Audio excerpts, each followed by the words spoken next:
Hi, my name is Bonnie McIntosh.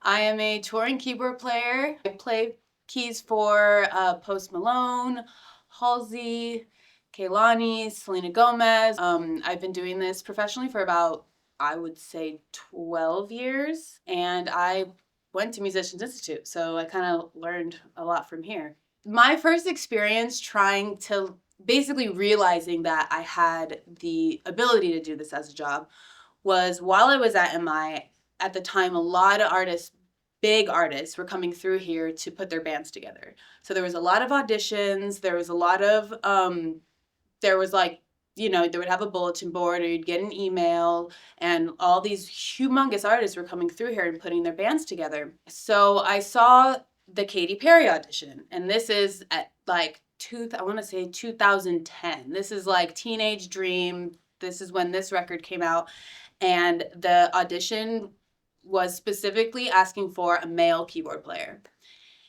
I didn't care, so I went anyways. I just stayed up all night learning the songs, and I just showed up. And even though I didn't get the job in the end, I got very far. I got a couple callbacks. I was able to play with her band, and when I experienced that, even though I didn't originally get the job, being in that room with those people and getting called back, it kind of gave me the confidence to be like, all right, I'm on the right path here. I still have a lot to learn, but I think I can do this. While I was a student at MI, my band, Black Party Politics, we used to put on this like underground warehouse party show every month. We actually would get bands from MI to play with us, to like open for us. It was kind of this cool, like, kind of subculture that we had, and a lot of MI students, we were all very good friends with each other. We would always play together. And at one of these shows, somebody saw me who happened to be the girlfriend of a music director. And so when that opportunity came, I was ready. I show up to center staging, and the artist shows up. And the artist was Selena Gomez. And I ended up being her keyboard player for almost about 2 years. And we played every single late night show. We did Saturday Night Live, The Tonight Show, Ellen, Billboard Women in Music, the Jingle Ball Tour, her big revival tour. I got to see literally the entire world working with her. And once I had that experience, the phone kind of kept ringing. From that, I was able to do a one-off show with Miley Cyrus. And then from that, I was able to meet just a lot of really significant people in the industry, not just musicians, not just artists, but music directors and crew members that had connections to other camps. And that is what really gave me the start of the success that I am so fortunate to experience now. Well, here at MI, the thing that helped me the most with live performance was LPWs, the live performance workshops.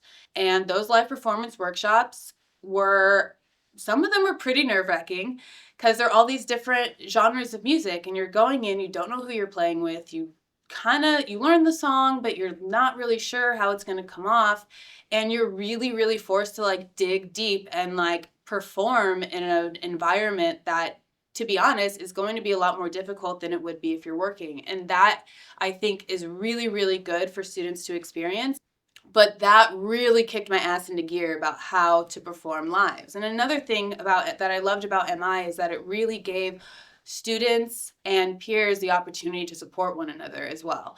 So you do an LPW, some of my friends would come and I'd be like, hey, am I doing a good job? Like, I know the teacher's grading me, but like, how do we all kind of become better? And so actually, as I'm talking about this, I have a lot of friends who are peers of mine now who were a part of my friend group at Musicians Institute almost 15 years ago.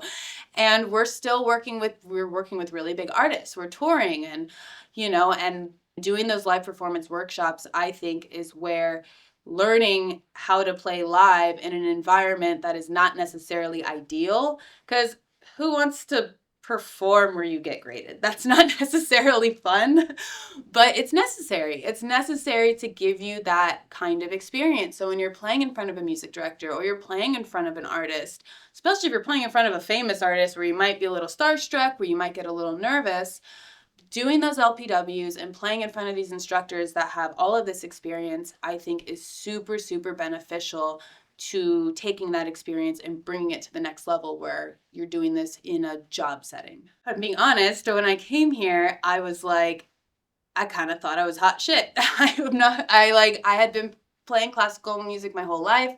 I could sight read really well, and there were a lot of things about playing that I thought was going to give me this huge edge, and I got humbled so quick by some of these players that were like sound designers and engineers that could also play keys, and learning Logic, learning Ableton, learning how to program on a Phantom G8, learning how to work with workstations, learning how to program an analog synthesizer.